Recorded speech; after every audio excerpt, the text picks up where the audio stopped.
Chapter 31. On our arrival in Denmark, we found the king and queen of that country elevated in 2 armchairs on a kitchen table, holding a court. The whole of the Danish nobility were in attendance, consisting of a noble boy in the wash-leather boots of a gigantic ancestor, a venerable peer with a dirty face who seemed to have risen from the people late in life, and the Danish chivalry with a comb in its hair and a pair of white silk legs, and presenting on the whole a feminine appearance. My gifted townsman stood gloomily apart, with folded arms, and I could have wished that his curls and forehead had been more probable. Several curious little circumstances transpired as the action proceeded.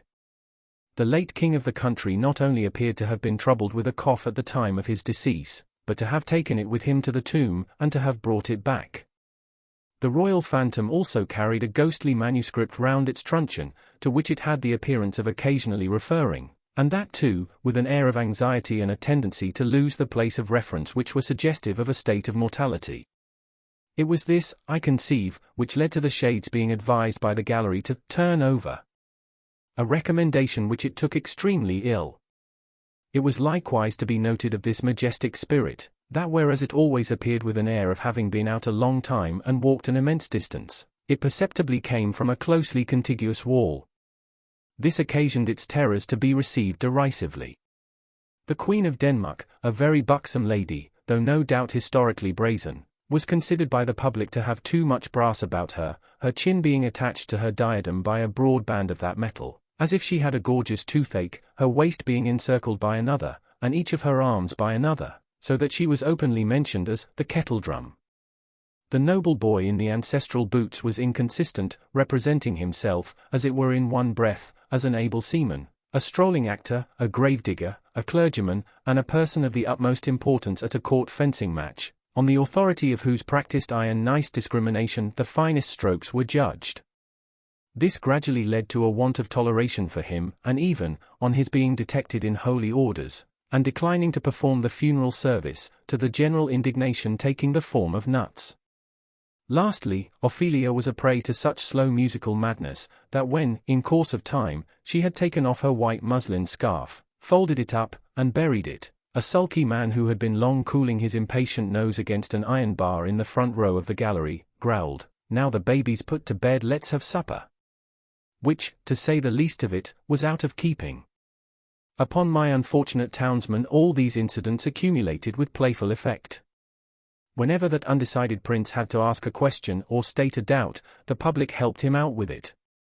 As for example, on the question whether 'twas nobler in the mind to suffer, some roared yes, and some no, and some inclining to both opinions said, toss up for it, and quite a debating society arose. When he asked what should such fellows as he do crawling between earth and heaven, he was encouraged with loud cries of "Hear, hear." When he appeared with his stocking disordered, its disorder expressed, according to usage, by one very neat fold in the top, which I suppose to be always got up with a flat iron, a conversation took place in the gallery respecting the paleness of his leg, and whether it was occasioned by the turn the ghost had given him. On his taking the recorders, very like a little black flute that had just been played in the orchestra and handed out at the door, he was called upon unanimously for Rule Britannia. When he recommended the player not to saw the air thus, the sulky man said, "And don't you do it, neither, you're a deal worse than him." And I grieve to add that peals of laughter greeted Mr. Wopsle on every one of these occasions. But his greatest trials were in the churchyard, which had the appearance of a primeval forest, with a kind of small ecclesiastical wash-house on one side, and a turnpike gate on the other. Mr. Wopsle in a comprehensive black cloak, being descried entering at the turnpike, the gravedigger was admonished in a friendly way, "Look out! Here's the undertaker a-coming, to see how you are getting on with your work." I believe it is well known in a constitutional country that Mr. Wopsle could not possibly have returned the skull, after moralizing over it, without dusting his fingers on a white napkin taken from his breast, but even that innocent and indispensable action did not pass without the comment, "Why, The arrival of the body for interment, in an empty black box with the lid tumbling open, was the signal for a general joy, which was much enhanced by the discovery, among the bearers, of an individual obnoxious to identification. The joy attended Mr. Wopsle through his struggle with Laertes on the brink of the orchestra and the grave, and slackened no more until he had tumbled the king off the kitchen table, and had died by inches from the ankles upward. We had made some pale efforts in the beginning to applaud Mr. Wopsle, but they were too hopeless to be persisted in. Therefore we had sat, feeling keenly for him, but laughing, nevertheless, from ear to ear. I laughed in spite of myself all the time, the whole thing was so droll, and yet I had a latent impression that there was something decidedly fine in Mr. Wopsle's elocution, not for old association's sake, I am afraid, but because it was very slow, very dreary, very uphill and downhill, and very unlike any way in which any man in any natural circumstances of life or death ever expressed himself about anything. When the tragedy was over, and he had been called for and hooted, I said to Herbert, "Let us go at once, or perhaps we shall meet him." We made all the haste we could downstairs, but we were not quick enough either.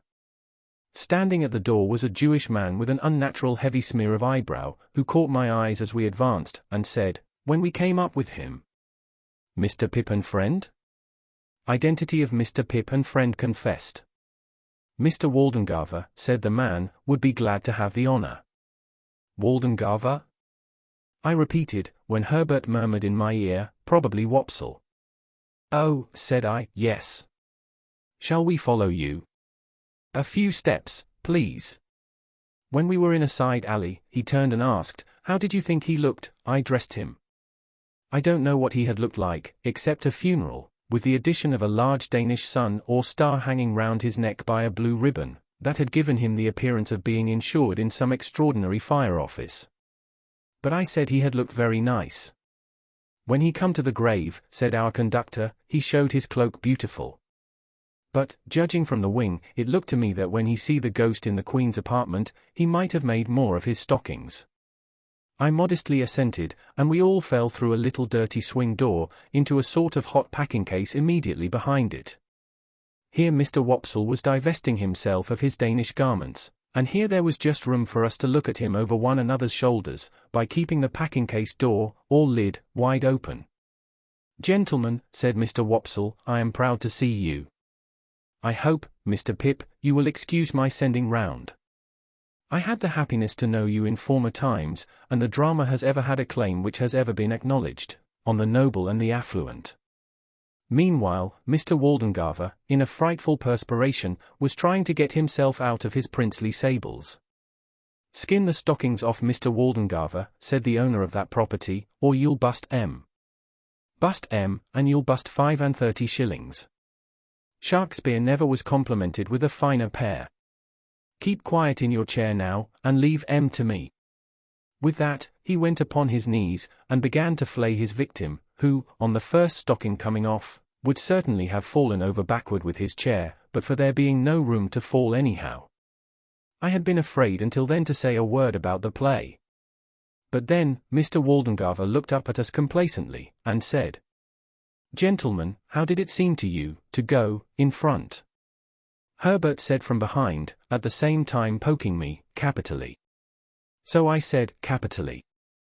"How did you like my reading of the character, gentlemen?" said Mr. Waldengarver, almost, if not quite, with patronage. Herbert said from behind, again poking me, "Massive and concrete." So I said boldly, as if I had originated it, and must beg to insist upon it, "Massive and concrete." "I am glad to have your approbation, gentlemen," said Mr. Waldengarver, with an air of dignity, in spite of his being ground against the wall at the time, and holding on by the seat of the chair. "But I'll tell you one thing, Mr. Waldengarver," said the man who was on his knees, "in which you're out in your reading. Now mind. I don't care who says contrary, I tell you so. You're out in your reading of Hamlet when you get your legs in profile. The last Hamlet as I dressed, made the same mistakes in his reading at rehearsal, till I got him to put a large red wafer on each of his shins, and then at that rehearsal, which was the last, I went in front, sir, to the back of the pit, and whenever his reading brought him into profile, I called out, 'I don't see no wafers.' And at night his reading was lovely." Mr. Waldengarver smiled at me, as much as to say, "A faithful dependent, I overlook his folly," and then said aloud, "My view is a little classic and thoughtful for them here, but they will improve, they will improve." Herbert and I said together, "Oh, no doubt they would improve."